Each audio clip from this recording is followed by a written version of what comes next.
বিসমিল্লাহির রহমানির রহিম।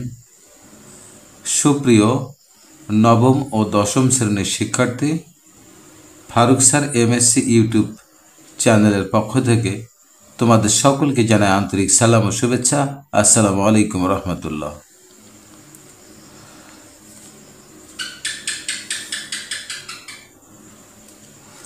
আশা করি তোমরা সকলেই অনেক ভালো আছো, সুস্থ আছো। তো আজ আমি তোমাদের নবম দশম শ্রেণীর বীজগণিতের 4.1 অনুশীলনের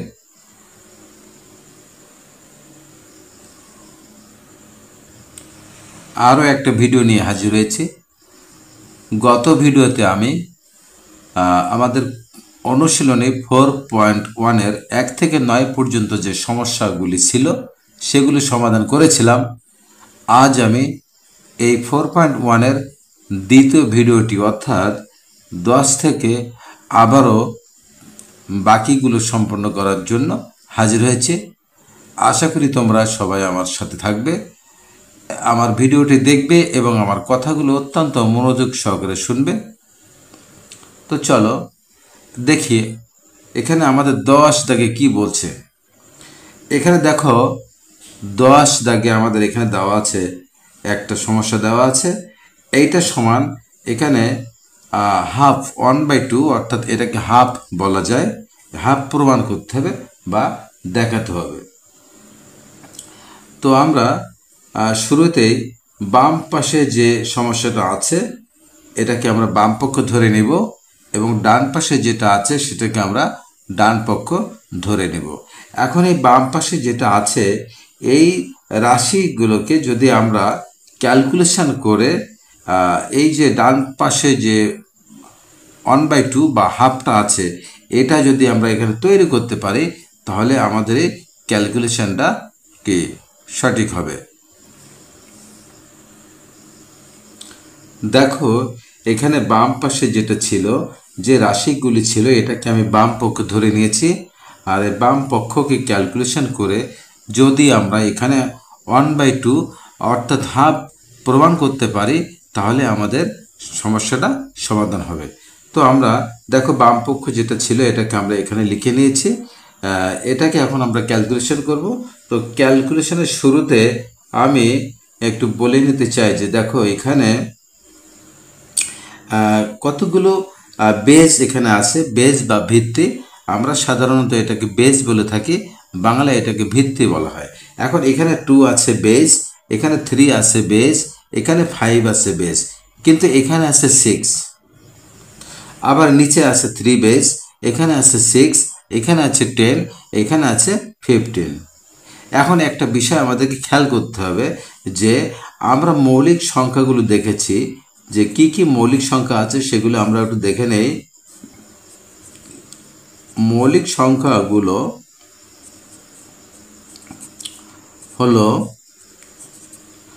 আমরা জানি মৌলিক সংখ্যা হচ্ছে 2, 3, 5, 7, 11, 13, 17, 19, 23, 29, 31, 37, 41, 43। আপাতত আমরা এই মৌলিক সংখ্যাগুলো লিখে নিয়েছি। এরপরে আরও অসংখ্য মৌলিক সংখ্যা আছে যেগুলো আমাদের এখন খুব একটা প্রয়োজন নাই, বিধায় আমরা এই অল্প কিছু সংখ্যা মৌলিক সংখ্যা বা প্রাইম নাম্বার এখানে লিখে নিয়েছি। এখন এইগুলো লেখার কারণটা কি? কারণটা হচ্ছে আমাদের এই যে রাশিগুলোতে যে এখানে রাশিতে যে বেজগুলো আছে এই বেজগুলো আমাদের মৌলিক সংখ্যা রাখতে হবে। যদি মৌলিক সংখ্যা না থাকে তাহলে সেখান থেকেও আমাদেরকে মৌলিক সংখ্যা বের করে নিতে হবে। তো দেখো এখানে এই যে 2 আছে, এই 2টা কিন্তু মৌলিক সংখ্যা। এখানে 3 আছে, এই 3টা মৌলিক সংখ্যা। এখানে 5 আছে, এটাও কিন্তু মৌলিক সংখ্যা। কিন্তু এখানে 6 আছে, এই যে 6টা কিন্তু আমার মৌলিক সংখ্যার তালিকায় নাই। সুতরাং এই 6কে ভেঙে আমাদেরকে মৌলিক সংখ্যা তৈরি করতে হবে। তেমনি এখানে 3 আছে মৌলিক সংখ্যা, এখানে 6 কিন্তু মৌলিক সংখ্যা নাই, 10ও কিন্তু মৌলিক সংখ্যার তালিকায় নাই। আবার এখানে 15 এটাও কিন্তু মৌলিক সংখ্যার তালিকায় নাই। এখন আমাদেরকে এই 6 এবং এই 6 আর এই 10 এবং 15 এগুলোকে ভেঙে আমাদের মৌলিক সংখ্যাগুলো আলাদা করে নিতে হবে। তো দেখো সেটা কিভাবে আসে। এখানে আমরা যা আছে সেটা লিখে নিলাম। 2p + 1 3, 2p + q 5, p + q 6। এই যে 6টা আছে এটাকে আমরা ভেঙে আমরা 3 × 2 লিখতে পারি, এবং যেহেতু 6-এর সূচক ছিল p, আমরা pটাকে এখানে লিখে নিলাম। এখানে বিভাজন রেখা দিলাম। এবার নিচে যা আছে আমরা দেখে দেখে লিখি। 3 টু দ্য পাওয়ার p - 2। এখানে এই যে 6 যে বেসটা আছে এটাকে ভেঙে আমরা 3 × 2 করতে পারি, এবং এই 6-এর যে সূচকটা ছিল বা ঘাত ছিল বা টু দ্য পাওয়ার এই যে 2p + 2 ছিল এটাকে আমরা যা আছে তাই লিখে দেব। এবারে 10 যে বেসটা আছে এটাকে ভেঙে আমরা 5 × 2 করতে পারি, এবং তার এই যে 10-এর উপরে দেখো p একটা সূচক বা ঘাত ছিল এখানে, এটাকে আমরা যা আছে তাই লিখে রাখলাম। এবার এখানে দেখো আছে 15। এই 15কে যদি আমরা এখন ভেঙে টুকরো করি তাহলে মৌলিক সংখ্যাগুলো কি পাচ্ছি দেখো। এখানে পাচ্ছি 5 × 3, 3 × 5 = 15। আর এই 15-এর উপরে যে কিউ সূচকটা ছিল সেটাকে আমরা এখানে বাইরে লিখে নিলাম। সরি, এটা কিউ। এবার আমাদের পরবর্তী কাজ হচ্ছে দেখো, এখানে আমরা এই যে 6কে ভেঙে আমরা 3 × 2 করেছিলাম, এই 6কে ভেঙে আমরা 3 × 2 করেছিলাম, এই যে 10কে ভেঙে আমরা 5 × 2 করেছিলাম, এবং এখানে যে 15 ছিল 15কে ভেঙে আমরা 5 × 3 করেছি, এবং এদেরকে এখন আলাদা করে ফেলবো। মানে এরা কিন্তু ব্র্যাকেটের ভিতরে আমরা রেখেছি, যদিও এদেরকে আলাদা করে ফেলতে হবে। তো কিভাবে আমরা করব সেটা এবার একটু খেয়াল করো। এখানে যা আছে আমরা তাই দেখে লিখে দিলাম। 2 টু দ্য পাওয়ার 2p + 1। এবার এখানে আছে 3, এখানে 2p + q যা আছে আমরা দেখে দেখে লিখে নিচ্ছি। এখানে 5 আছে, 5 লিখলাম। এখানে পাওয়ার হচ্ছে p + q। এইখানে যে 3 এবং × 2, এই 3কে আমরা আলাদা করে তার উপরে আমরা p পাওয়ারটাকে বসিয়ে দিলাম, বা p সূচক বা ঘাত তুমি যাই বলো না কেন, আমরা pটাকে 3-এর উপরে দিয়ে দিলাম, এবং এই 2-র উপরেও pকে আলাদা করে দিলাম। এবার নিচে কি আছে দেখো। নিচে এখানে যা আছে আমরা তাই লিখে নিলাম। 3 টু দ্য পাওয়ার p - 2, মাঝখানে ডট। এবার দেখো এই যে 3 × 2 ছিল এদেরকে আমরা আলাদা করে ফেলি। তাহলে এখানে 3 লিখলাম, এবং টোটালি এর উপরে যে এখানে ঘাত বা সূচক বা পাওয়ারটা ছিল এটা আমরা এই যে 2p + 2 এটাকে 3-এর উপরে একবার দেব, এবং 2-এর উপরে একবার দিয়ে এদেরকে বন্টন করে দেব। তো 3-এর উপরে আমরা লিখলাম 2p + 2। এবার এখানে আছে দেখো ইন্টু, মানে আমরা ডট দিয়েছি, আর এখানে 2-এর উপরেও আমাদের 2p + 2টা দিতে হবে। এরপরে এই যে 5 × 2 আছে এটাকে আলাদা করে দেই। তো 5-এর পাওয়ার হচ্ছে p, তেমনি 2-এর উপরও পাওয়ার হবে p, এবং এখানে যে 5 × 3 আছে এই 5কে আমরা q ভাগ করে দিচ্ছি, 5 base two the power q। আবার এখানে 3 আছে, 3 লিখে তার উপরে আমরা কিউকে আলাদা করে দিলাম। জাস্ট এটা আমরা এই যে 5 × 3 ছিল তার উপরে যে আমাদের সূচক বা পাওয়ার বা ঘাত যে কিউটা ছিল, এই কিউটাকে আমরা 5কে আলাদা করে দিয়েছি এই দেখো, এবং 3কেও আলাদা করে দিয়েছি। এবার আমাদের মানে পরবর্তী কাজ হচ্ছে এখান থেকে আমরা এই 2গুলোকে আলাদা করে ফেলবো, এবং 2 নট মানে অনলি শুধুমাত্র 2কে নয়, আমরা 2কে আলাদা করে ফেলবো, 3কে আলাদা করে ফেলবো, তারপরে 5কে আলাদা করে ফেলবো। এভাবে আমরা উপরে নিচে আলাদা আলাদাভাবে এদেরকে আলাদা মানে বন্টন করি, তারপরে আমরা ফাইনালি কিছু একটা করব। তো দেখো এখানে আছে ওই এই যে বিভাজন রেখার উপরে 2 আছে একটা, আর একটা 2 আছে। তো আমরা 2টাকে আলাদা করে ফেলি। তো এখানে লিখলাম একটা বেস, এখানে বেজ আছে 2, এখানেও বেজ আছে 2। তাহলে এই দুটো বেস থেকে আমরা একটা লিখেছি, এবং এই 2-এর উপরে যে পাওয়ারটা ছিল 2p + 1 সেটা লিখে নিয়েছি। আর দেখো এইখানে 2-এর উপরে আমাদের পাওয়ার ছিল p, তাহলে এই pটা কিন্তু এখানে প্লাস হয়ে যাবে। কারণটা কি, যেহেতু এই টু এবং এই টুর মাঝে গুণ আছে, ইনটু আছে বা ডট সম্পর্ক আছে, সুতরাং এদের পাওয়ারগুলো কিন্তু যোগ হয়ে যাবে। কিভাবে, এখানে টু আর এই টুর বেজ আমরা টু লিখেছি, এখানে পাওয়ার ছিল টু পি প্লাস ওয়ান, দেখো টু পি প্লাস ওয়ান লিখেছি, আর এই পাওয়ারটা এখানে এই যে পিটা এখানে যোগ হয়ে যাবে, কারণ এদের মাঝে গুণের সম্পর্ক আছে। আমরা জানি মাঝে যদি গুণ থাকে তাহলে পাওয়ারগুলো যোগ হয়ে যায়। তো টু এর কাজ আমাদের শেষ। এবার আমরা দেখো এখানে থ্রিটা লিখে নিয়েছি, থ্রি এর উপরে এখানে একটা থ্রি আছে, এখানে আরও একটা থ্রি আছে, তো দুটো থ্রি বেস থেকে আমরা একটা লিখেছি এবং এই থ্রির উপরে যে পাওয়ার ছিল টু পি প্লাস কিউ লিখে নিলাম, আর এই থ্রির উপরে যে পাওয়ার পি ছিল এটাকে আমরা প্লাস করে দিলাম। এবার আমরা তাহলে দেখো এখানে টুকে আমরা আলাদা করে ফেলেছি, আবার এই থ্রিগুলোকে আলাদা করে ফেলেছি, বাকি আছে এখানে আমাদের ফাইভ, সে ফাইভটা লিখে দিলাম, আর তার উপরে পাওয়ার ছিল পি প্লাস কিউ লিখলাম। এবার আমরা নিচের দিকে চলে আসি, দেখো নিচে এখানে টুটাকে আমরা আগে লেখার চেষ্টা করব। তো টু দেখো এখানে একটা আছে টু আর একটা আছে টু, তাহলে এখানে আমরা টু লিখলাম, এই টুর উপরে পাওয়ার ছিল টু পি প্লাস টু আমরা লিখে নিলাম, আর এই টু এর উপরে পাওয়ার ছিল পি, সেটাকে আমরা যোগ করে দিলাম। কেন যোগ করে দিলাম, যেহেতু এই টু এবং এই যে টু, এই দুইটার বেস একই বলে আমরা একটা বেস লিখেছি, এবং এই টু এর উপরে যে টু পি প্লাস টু ছিল সেটা এখানে আমি লিখে নিয়েছি, আর এই যে টু এর উপরে পি ছিল সেটাকে আমরা এখানে প্লাস করে দিয়েছি, কারণ মাঝে ডট থাকলে পাওয়ারগুলো প্লাস হয়ে যায়। তো টুটাকে আমরা আলাদা করে ফেলেছি। এবার আমরা থ্রি এর বেজে কী কী আছে দেখি। এখানে থ্রির উপরে বেজ আছে পি মাইনাস টু লিখে নিলাম, তারপরে এখানে একটা থ্রি আছে, এরও সরি এখানে হ্যাঁ একটা থ্রি আছে, তার উপরে পাওয়ারগুলো আছে কি সেগুলো যোগ করে দিচ্ছি, টু পি প্লাস টু। যদি আমরা উপরে উপরে করি তাহলে কিন্তু আমাদের পাওয়ারগুলো যোগ হয়ে যাবে। আবার এর নিচে নিচে যেগুলো আছে তাদেরকেও যদি আমরা এইভাবে ক্যালকুলেশন করি তাহলে এখানে প্লাস হয়ে যাবে।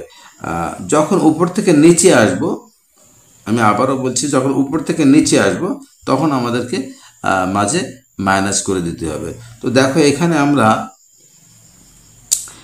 কি করেছি, এখানে আছে দেখো থ্রি, যে একটা থ্রি ছিল এদেরকে আমরা এক জায়গায় করতে সক্ষম হচ্ছি।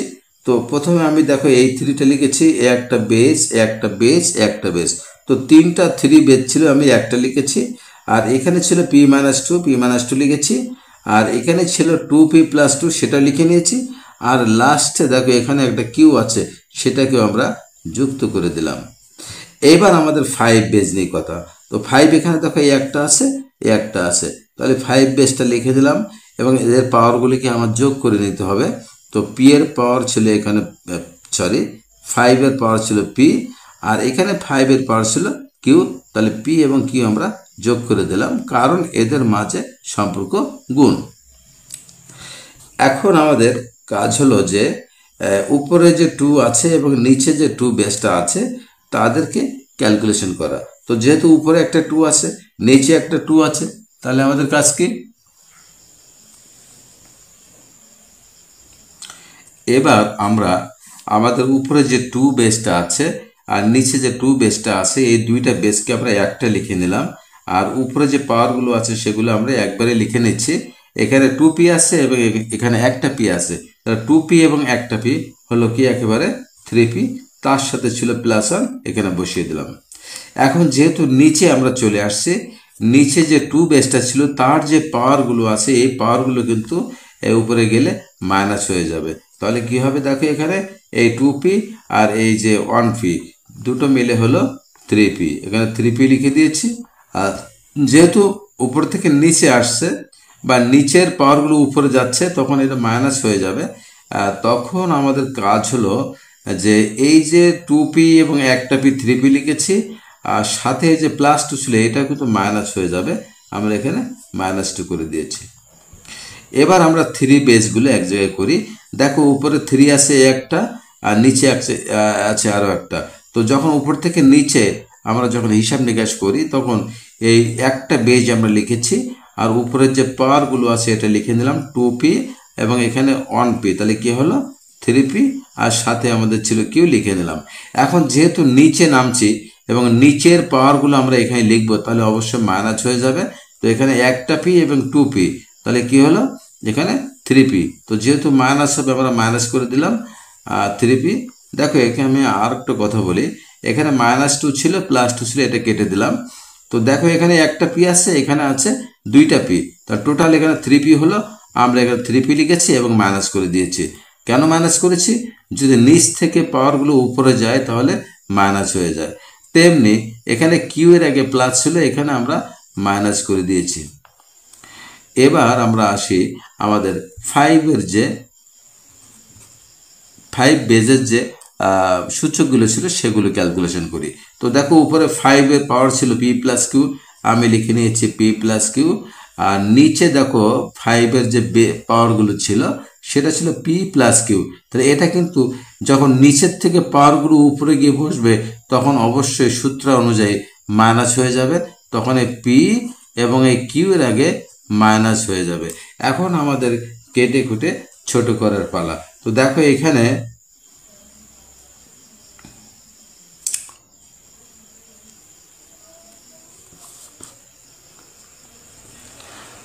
এখানে আমরা এই যে 3p প্লাস এবং এই 3p মাইনাস এটাকে কেটে দিলাম। তাহলে এখানে কি থাকলো? বেস 2 থাকলো এবং ওখানে পাওয়ার বা সূচক বা ঘাত দেখো এখানে +1 আছে, এখানে -2 আছে। তাহলে এখানে দুই রকম চিহ্ন হলে এই 2 এবং 1কে আমাদের মাইনাস করতে হবে, তো 1 হবে। আর যেহেতু এর ভিতরে বড় হচ্ছে 2 আর 2 এর আগে যে চিহ্ন আছে সেই চিহ্নটাকে এখানে আমরা বসিয়ে দিব, মাঝে এখানে ডট। এবারে 3 বেসটা লিখে নিলাম। এবার দেখো এখানে পাওয়ারগুলো কি আছে, একটা আছে +3p, এটা আছে -3p। তাহলে প্লাস এবং মাইনাস কেটে দিলাম, আর এখানে কিউ প্লাস এবং কিউ মাইনাস কেটে দিলাম। তাহলে যেহেতু এখানে এই যে পাওয়ারগুলো বা সূচকগুলো বা ঘাতগুলো টোটালি সব কেটে গিয়েছে, সুতরাং সব কেটে যাওয়ার পরে আমরা এখানে 0 দিয়েছি, এবার মাঝে ডট দিয়েছি। এবার 5 বেসটা আমরা লিখে নিলাম। দেখো এখানে পি আগে প্লাস আছে, এখানে পি মাইনাস আছে, তো প্লাস মাইনাস আমরা কেটে দিলাম। এখানে কিউ প্লাস আছে এবং এখানে কিউ মাইনাস হয়েছে, সুতরাং প্লাস মাইনাস যে কিউগুলো সেটাও কেটে দিলাম। তাহলে 5 এর উপরে যেহেতু সব পাওয়ারগুলো বা সূচকগুলো বা ঘাতগুলো কেটে গিয়েছে, সুতরাং এখানে থাকবে শুধুমাত্র 0। তো 5 এর উপরে আমরা 0 বসিয়ে দিয়েছি।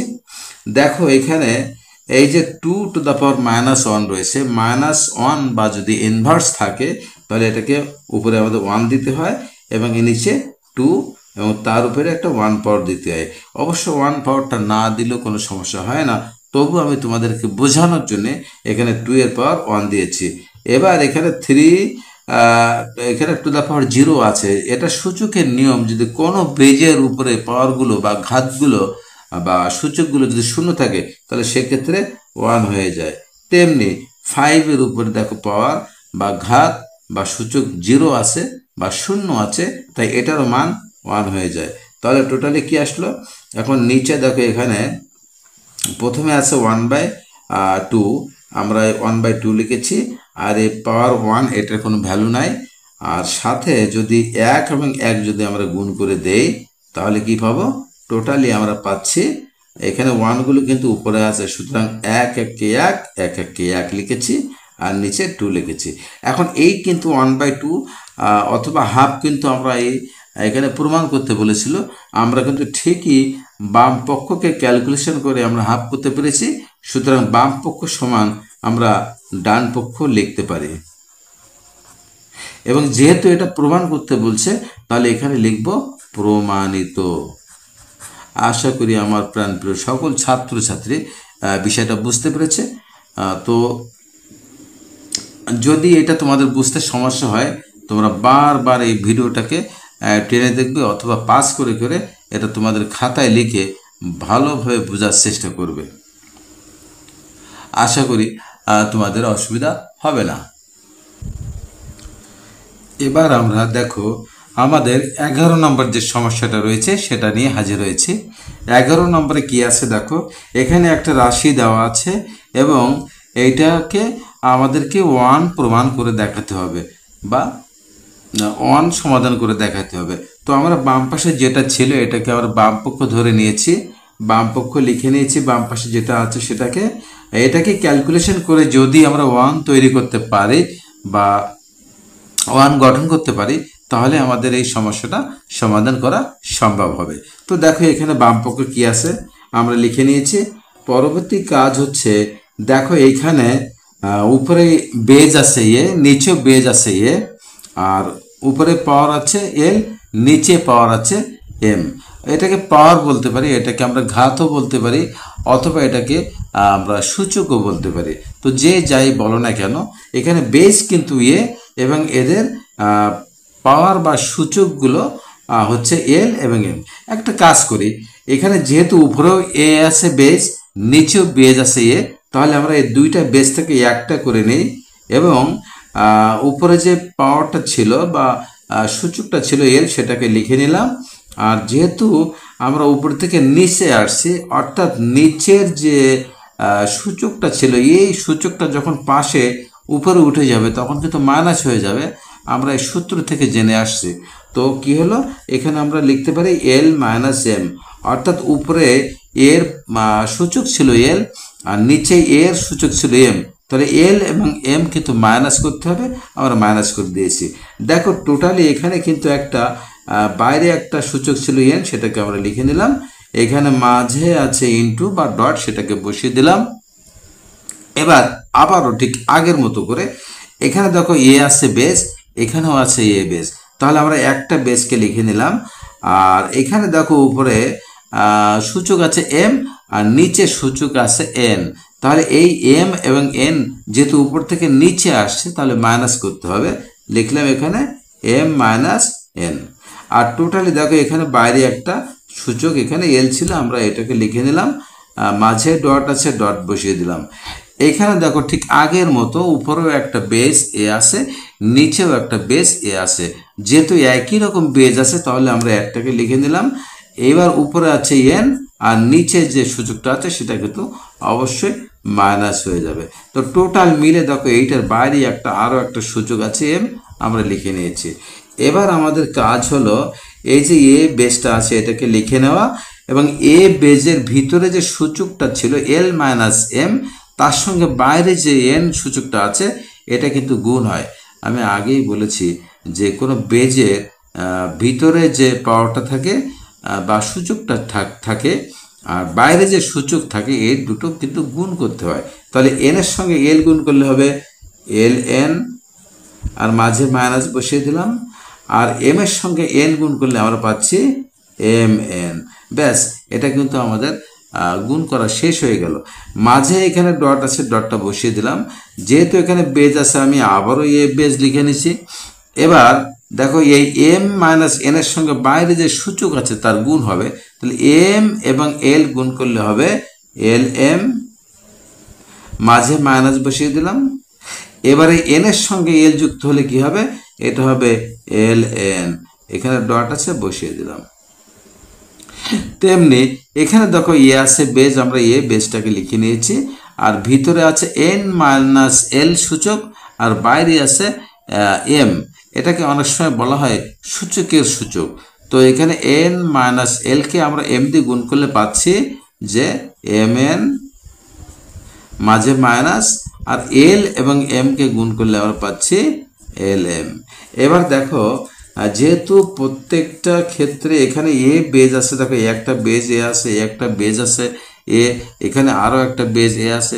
তো যেহেতু এই বেজগুলোর মাঝে গুণের সম্পর্ক আছে তাহলে এই বেজগুলো থেকে আমরা যে কোনো একটা বেজকে লিখে নিলাম এবং এই বেজের পাওয়ারগুলো এই বেজের পাওয়ারগুলো এই বেজের পাওয়ারগুলো অর্থাৎ সূচকগুলো আমরা পরস্পর যুক্ত করে দিই। তো এখানে দেখো আছে এল এন লিখে নিলাম, মাইনাস এখানে হবে এম এন, আর মাঝে যেহেতু এখানে ইনটু আছে বা ডট আছে বা গুণের সম্পর্ক আছে তাহলে এদের পাওয়ারগুলো বা সূচকগুলো কিন্তু অবশ্যই যোগ করতে হবে। তো এখানে মাঝে আমরা প্লাস চিহ্ন দিয়ে দিই, এখানে যা আছে আমরা দেখে দেখে লিখে নিলাম L M minus L N, আর এই যে ইনটু বা ডট আছে বা গুণের সম্পর্ক থাকায় মাঝে কিন্তু আবারও প্লাস হবে এবং এখানে আছে এম এন, এখানে আছে এল এম।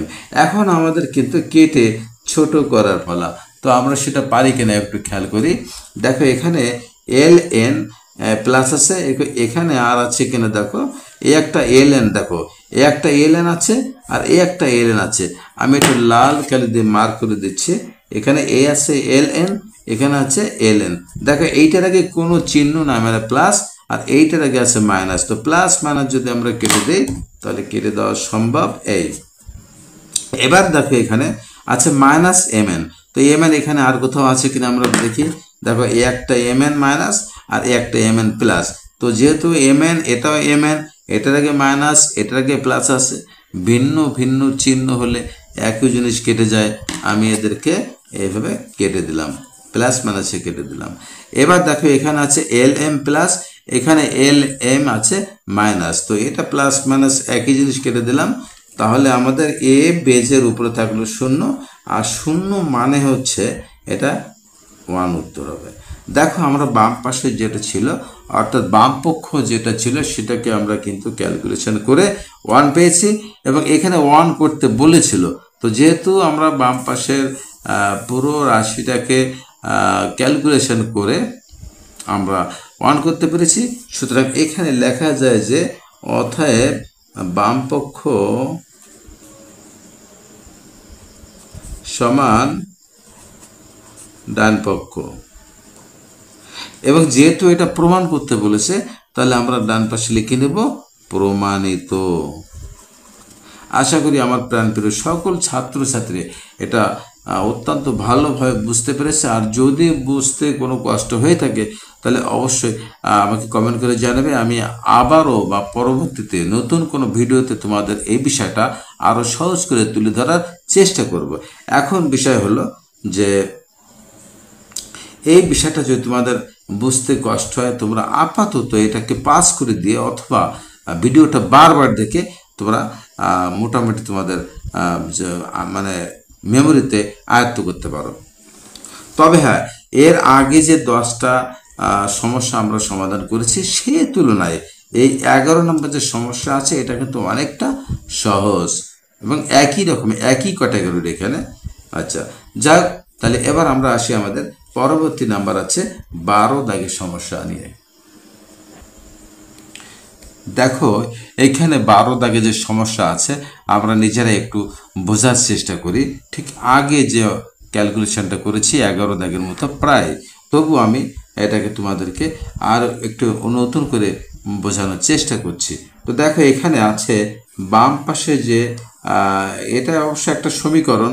আমরা সমীকরণ বলতে কি বুঝি, যখন মাঝে মাঝে কোনো ইকুয়াল থাকে তখন সেটাকে আমরা সমীকরণ হিসেবে দেখি। তো যেহেতু এখানে মাঝে সমান আছে, বাম পাশে যে রাশিগুলো আছে এদেরকে ক্যালকুলেশন করে যদি আমরা ডান পাশে থাকা 1 এর সমান করতে পারি, বা এই বাম পাশে যেটা আছে এটাকে ক্যালকুলেশন করে যদি 1 তৈরি করতে পারি, তাহলে আমরা এই সমস্যাটা সমাধান করতে সক্ষম হব। তো আমরা বাম পক্ষে লিখে নিচ্ছি।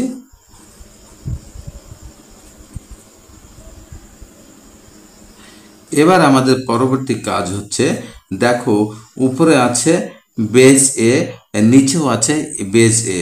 তাহলে আমরা এই দুইটাকে আমরা একসঙ্গে ক্যালকুলেশন করার চেষ্টা করি। তো কি করব, সেখানে উপরে বেজ আছে এ, নিচেও আমাদের এ আছে। তাহলে আমরা দুইটা বেজ থেকে একটাকে লিখে নিলাম, আর উপরে যে সূচকগুলো আছে সেগুলো লিখে নিলাম, আর নিচে যে সূচকটা আছে সেটাকে মাইনাস করে দিলাম। কারণ আমরা জানি একই বেজ থাকলে উপরের যে সূচকগুলো থাকে আর নিচে যে সূচকগুলো থাকে এরা পরস্পর মাঝে মাইনাস চিহ্ন দিতে হয়। তো এখানে 2 আর এর আগে মাইনাস চিহ্ন দিয়েছি, মাঝে দেখো ইন্টু আছে, আমরা ইন্টু বসিয়ে দিলাম। এখানেও একইভাবে উপরে বেজ আছে এ, নিচে বেজ আছে এ, তাহলে একটা বেজ লিখে নিই এবং উপরে যে সূচকগুলো আছে সেটা লিখে নিলাম কিউ প্লাস আর, আর নিচে যে 2p আছে এটা কিন্তু মাইনাস হয়ে যাবে 2p। এবার মাঝে ইন্টু। এবার দেখো এখানেও আমাদের বেজ আছে উপরেও এ, নিচেও আছে এ, সুতরাং একই রকম বেজ যেহেতু আছে আমরা একটাকে লিখে নিলাম। উপরে যে পাওয়ারটা ছিল আর প্লাস পি লিখলাম, আর নিচে যে পাওয়ার বা সূচকটা ছিল এটাকে আমরা যখন পাশে উপরে নিয়ে যাব তখন মাইনাস হয়ে যাবে। এবার আমাদের কাজ হলো এখানে একটা কাজ করে দেখো, এখানে বেজ এ আছে, এখানে বেজ এ আছে এবং এখানে বেজ এ আছে, এবং এই তিনটা বেজে দেখো মাঝে কিন্তু ইনটু চিহ্ন আছে। যদি ইনটু চিহ্ন থাকে বা গুণ চিহ্ন থাকে তাহলে আমরা এই বেজ তিনটাকে একটা বেজে পরিণত করে লিখে নেব, এবং এর পাওয়ারগুলো অথবা এর যে সূচকগুলো এর সূচকগুলো আমরা পরস্পর যোগ করে নেব, কারণ মাঝে ইনটু থাকলে পাওয়ারগুলো যোগ করতে হয়। তো এখানে আমি লিখেছি a to the power p plus q minus 2r। এবার এই যে সূচকগুলো আছে এগুলো কিন্তু এখানে প্লাস হয়ে যাবে, তো কিউ প্লাস আর মাইনাস 2p। তেমনি এই যে শেষে যে সূচকগুলো আছে এগুলো কিন্তু আমাদেরকে যোগ করতে হবে।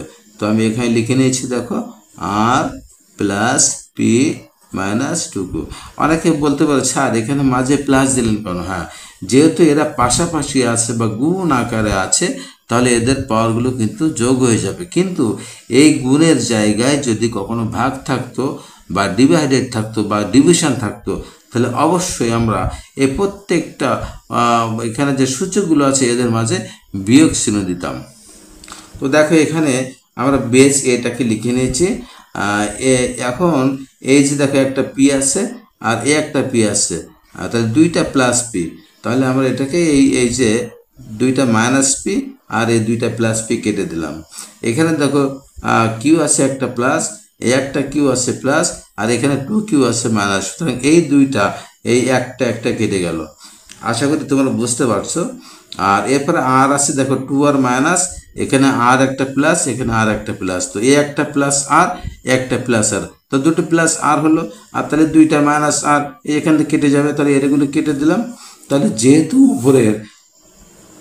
উপরের সূচকগুলো সব আমাদের কেটে গিয়েছে, যদি কেটে যায় তাহলে কি থাকে? যদি কেটে যায় তাহলে থাকে 0। তাহলে এখন আমরা জানি কোনো বেজের উপরে যদি সূচক বা ঘাত 0 থাকে তাহলে তার মান 1 হয়। তো আমরা এখানে 1 বসিয়ে দিয়েছি। দেখো এই যে বাম পক্ষকে ক্যালকুলেশন করে আমরা 1 পেয়েছি, এই 1টা কিন্তু আমাদেরকে প্রমাণ করতে বলেছিল, এখানে দেওয়া আছে। তো বাম পাশের এইটাকে আমরা ক্যালকুলেশন করে দেখো এখানে 1 করতে পেরেছি। সুতরাং আমরা প্রমাণ করতে পেরেছি যে বাম পক্ষ এবং ডান পক্ষ সমান। তাহলে আমরা কি লিখব? যে অতএব বাম পক্ষ সমান ডান পক্ষ, এবং যেহেতু প্রমাণ করতে বলছে তাহলে এখানে আমরা লিখে নেব প্রমাণিত। আশা করি আমার প্রাণপ্রিয় সকল ছাত্রছাত্রী এই বিষয়গুলো অত্যন্ত সহজভাবে বুঝতে পেরেছে। এবার আমি দেখো আমাদের 13 নম্বর সমস্যা নিয়ে হাজির হয়েছি। তো 13 নম্বর সমস্যাতে কি আছে আমরা একটু খেয়াল করে দেখি। যে এখানে দেওয়া আছে এইটা সমান 1।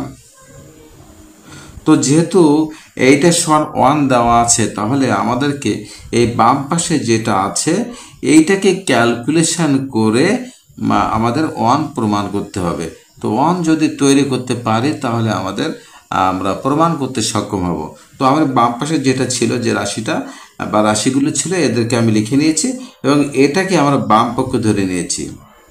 তো দেখো এখানে কি আছে, এখানে দেখো প্রথমে বেস আছে এই এক্স, নিচেও কিন্তু বেস আছে এক্স। তাহলে একই রকম বেস থাকলে আমরা সেই একটা বেস লিখে নিতে পারি, এবং উপরে যে এটা ছিল সূচক, নিচে সূচক ছিল বি, তাহলে উপরে নিচে যদি থাকে অর্থাৎ ভাগ আকারে থাকলে আমাদের এই সূচকগুলো কিন্তু মাইনাস হয়ে যায়।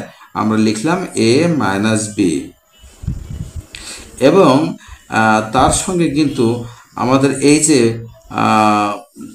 বাইরে 1/ab যে সূচক ছিল সেটা কিন্তু পরবর্তীতে গুণ করতে হবে। তো আমরা আপাতত এটা লিখে নিয়েছি। এবার আমাদের কাজ হলো, এখানেও দেখো একই রকম বেজ আছে, সুতরাং আমরা একটা বেজ এখানে লিখে নিয়েছি, আর উপরে পাওয়ার ছিল বা সূচক ছিল বি এবং নিচে সূচক ছিল সি, সেটাকে মাইনাস করে দিলাম। কেন মাইনাস করে দিলাম? যদি বেজ উপরে নিচে আমরা এক করতে চাই বা উপর থেকে নিচে যদি আসে তাহলে এদের সূচকগুলো মাইনাস হয়ে যায়। সুতরাং বি মাইনাস সি আমরা এখানে দিয়েছি এবং বাইরে ছিল দেখো এখানে 1/BC, আমরা এখানে 1/BC লিখে দিয়েছি। ও এখানে একটা কাজ করি, এই ব্র্যাকেটটা আমাদের দেওয়ার প্রয়োজন নাই, এইটাও দেওয়ার প্রয়োজন নাই, এই ব্র্যাকেটটা আর এই যে এক্স এর উপর যে এ মাইনাস বি সূচক ছিল তার সঙ্গে 1/b বাইরে যে সূচকটা আছে এটা গুণ করতে হবে এখানে তাই। আর এখানে দেখো তাই আমরা উপরেও এক্স বেজ আছে, নিচেও এক্স বেজ আছে, আমরা এখানে একটা বেজ লিখে নিচ্ছি। আর উপরে সি ছিল আর নিচে এ ছিল, এটা মাইনাস করে দিয়েছি, কারণ উপর থেকে নিচে আসলে অর্থাৎ ভাগ আকারে থাকলে সূচকের মাঝে বিয়োগ দিতে হয়। আর দেখো বাইরে যে সূচকটা ছিল 1/c সেটা লিখে নিয়েছি। এখন আমাদেরকে একটা বিষয় খেয়াল করতে হবে যে এখানে বেস এক্স আছে সেটা থাক, সমস্যা না, কিন্তু এই যে এক্স এর উপর যে সূচক ছিল আর বাইরে যে সূচক ছিল এদেরকে গুণ করতে হবে। তো যদি আমরা গুণ করি তাহলে কি পাচ্ছি দেখো এখানে এই এ মাইনাস বি, এই এ মাইনাস বি এর নিচে যেহেতু কিছু নাই তাহলে বুঝতে হবে এ মাইনাস বি একা থাকা সত্ত্বেও এটা কিন্তু উপরে আছে। যেহেতু এ মাইনাস বি উপরে আছে তাহলে ওয়ানের সঙ্গে গুণ হবে, তো ওয়ানের সঙ্গে যদি এ মাইনাস বি গুণ করে দেই আমরা পাবো এ মাইনাস বি, আর নিচে দেখো এখানে এ বি আছে, এ বিটা নিচে লিখে দিলাম। এর মাঝে কিন্তু ডট আছে, আবার এখানে এক্স বেজ লিখে নিলাম, আর এই বি মাইনাস সি এর সাথে উপরে গুণ করলে হবে বি মাইনাস সি, আর নিচে ছিল বি সি আমরা লিখে নিলাম। আচ্ছা, এবার এখানে আমরা বেস এক্সটা লিখে নিয়েছি এবং এই যে ভিতরে সি মাইনাস এ সূচক ছিল আর বাইরে ছিল 1/c, এগুলোকে গুণ করলে আমরা পাচ্ছি 1 এর সাথে গুণ করলে সি মাইনাস এ ছিল সেটা পেয়ে যাচ্ছি, আর নিচে হচ্ছে সি এ। এখন দেখো এদের একটা বেস এক্স, একটা বেস এক্স, একটা বেস এক্স, তো আমরা একটা বেস এখানে লিখে নিলাম। আর যেহেতু এই এক্স বেস একটা এক্স বেস একটা এক্স বেস এদের মাঝে ইনটু ডট বা গুণের সম্পর্ক আছে, সুতরাং এদের যে পাওয়ারগুলো আছে বা ঘাতগুলো আছে বা সূচকগুলো আছে এই যে এদেরকে যোগ করতে হবে। তাহলে কি হলো এ মাইনাস বি, প্রথমে আসে আমি লিখে নিলাম এ মাইনাস বি বা এ বি, মাঝে এই গুণ থাকার কারণে এখানে প্লাস হবে, এখানে হবে বি মাইনাস সি আর নিচে আছে বিসি লিখে দিলাম। এইবার এখানে এই যে ইন্টুর কারণে এখানে প্লাস হবে, আর উপরে আছে সি মাইনাস এ আর নিচে আছে সি এ। এখন আমাদেরকে এটা একটু ক্যালকুলেশন করতে হবে। তো আমরা জানি ভগ্নাংশের যোগ অথবা বিয়োগ করার সময় অবশ্যই আমাদেরকে লসাগু একটা বিষয় আছে সেটা করতে হয়। তো এখানে দেখো এ একটা ভগ্নাংশ, এ একটা ভগ্নাংশ আর এ একটা ভগ্নাংশ, তো যদি একাধিক ভগ্নাংশ থাকে এবং তাদের যোগ বিয়োগ করতে হয় তাহলে নিচের গুলোকে লসাগু করতে হবে। তো তার আগে আমরা এখানে এক্সট্রা লিখে নিই। এবার এখানে যে এ বি বিসি এবং সি এদেরকে লসাগু যদি করতে চাই তাহলে অবশ্যই একটা দাগ দিব এবং দেওয়ার পরে এ বি, দেখো আমি একটু লসাগুটা একটু মনে করে দিতে চাচ্ছি, অনেকের মনে নাই, এটা নিয়ে অনেকেই সন্দেহ ভোগে। সেটা হলো নিচে এ বি আছে, বিসি আছে এবং সি আছে, যদি এদেরকে আমি লসাগু করতে চাই তাহলে এদের ভিতরে যে কোনো একটাকে আমি লিখে নিব। তো আমি এখানে এ বিটা লিখে নিয়েছি প্রথমে। এবার দেখো এখানে বিসি, এই বিসি কি আমি আগে যে এ বি লিখেছি তার ভিতরে বিসি ছিল? হ্যাঁ, বি ছিল, এই বিটা কিন্তু এখানে বি আছে, সুতরাং বিটাকে আমার লেখার প্রয়োজন নাই। কিন্তু যেহেতু এখানে সি আছে, একটা খেয়াল করো এখানে সি আছে, এখানে আমরা এ বি লিখে নিয়েছি। এবার এখানে বিটা যেহেতু এর ভিতরে আছে বিটা লেখার দরকার নাই, কিন্তু সিটা কিন্তু এখানে ছিল না, বিধায় সিটাকে আমার লিখে নিতে হবে। এবার আমরা এটা দেখি খেয়াল করি, এখানে সি আছে, এই সি কিন্তু এখানে আছে, সুতরাং এই সি লেখার কোনো প্রয়োজন নাই। আবার এ আছে, এ কিন্তু এখানে দেওয়া আছে, সুতরাং এটাকেও লেখার দরকার নাই।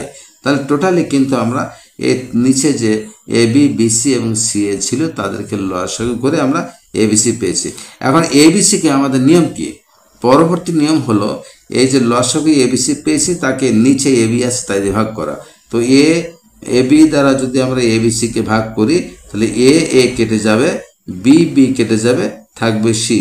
এই যে সি থাকবে, সির সঙ্গে উপরে যেটা আছে এ মাইনাস বি তার কিন্তু গুণ করতে হবে। এবার এখানে দেখো প্লাস আছে, প্লাস বসিয়ে দিলাম। এবার এই লসাগুর সাথে এই নিচে যে বিসি আছে তাকে আর ভাগ করি। এখন বলতে পারো স্যার ভাগটা কিভাবে করতে হয়, আমি তোমাদেরকে দেখিয়ে দিচ্ছি। আমার লসাগুটা আগে লিখে নেই, এ বি সি লিখে নিলাম। আর যেহেতু এইটার নিচে আমাদের কি আছে, বিসি আছে, তাহলে এই যদি এবিসিকে বিসি দ্বারা ভাগ করি তাহলে বিসিকে আমরা নিচে লিখব। লেখার পরে এই বি বি কেটে যাবে, সি সি কেটে যাবে, থাকবে হলো এ। তাহলে সেই এর সঙ্গে কিন্তু আমরা এটা লিখে নিলাম, তার সঙ্গে উপরে যেটা আছে সেটা কিন্তু আমাদের গুণ করতে হবে। তাহলে কি লিখব, বি মাইনাস সি। ব্যাস, এবার এখানে মাঝে প্লাস আছে, প্লাস বসিয়ে দিলাম। এবার আমাদের এই এ বি সিকে এ সি এ দ্বারা ভাগ করতে হবে। এখন যদি আমরা এ বি সিকে সি এ দ্বারা ভাগ করি তাহলে সি সি কেটে যাবে, এ কেটে যাবে, থাকবে বি। সেই বিটা আমরা এখানে লিখে নিচ্ছি, আর এখানে সি মাইনাস এ। এখন আমাদের পরবর্তী কাজ হলো, এখানে বেসটা যা ছিল আমরা এক্স লিখে নিয়েছি।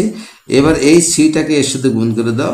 একবার এর সঙ্গে সি গুণ হবে, আর একবার বির সঙ্গে সি গুণ হবে। তো এ আর সি গুণ করলে হয় এ সি, মাঝে মাইনাস বসিয়ে দিলাম। এবার এখানে দেখো এই সির সঙ্গে বি এর একটা গুণ করতে হবে, তো বি এবং সি গুণ করলে হবে বিসি। ব্যাস, আপাতত একটা গুণ শেষ। এবার মাঝে প্লাস, এখানে প্লাস বসিয়ে দিলাম। এইখানে দেখো আছে আমাদের এ, এর সঙ্গে একবার বি এর সাথে গুণ করতে হবে, আবার সি এর সঙ্গে গুণ করতে হবে। এখন এ আর বি যদি গুণ করে দেই আমরা পাবো এ বি। এখানে মাঝে মাইনাস এবং এ কে সি দিয়ে গুণ করলে আমরা পাচ্ছি এসি, অথবা সি এ লিখলে সমস্যা নাই। এবার দেখো এখানে প্লাস আছে, প্লাসটা বসিয়ে দিলাম। এবার এই সির সঙ্গে একবার বির গুণ হবে, আবার এর সঙ্গে বি এর একবার গুণ হবে। তাহলে কি হলো, বি এবং সি গুণ করলে হবে বেসি। আর এখানে মাঝে মাইনাস থাকলে মাইনাস। আর এখানে দেখো এ এবং বি যদি আমরা গুণ করি তাহলে পাবো এ বি। এখন কথা হচ্ছে, এই এ এর আগে মাইনাস, বি এর আগে প্লাস, চিহ্ন যদি দুই রকম থাকে অবশ্যই এখানে মাইনাস দিতে হবে, এবং এ বিসি এবং এ বি গুণ করে এখানে লিখতে হবে। এবার আমাদের পরবর্তী কাজ হলো, এখানে এক্স বেসটা আমরা লিখে নিয়েছি।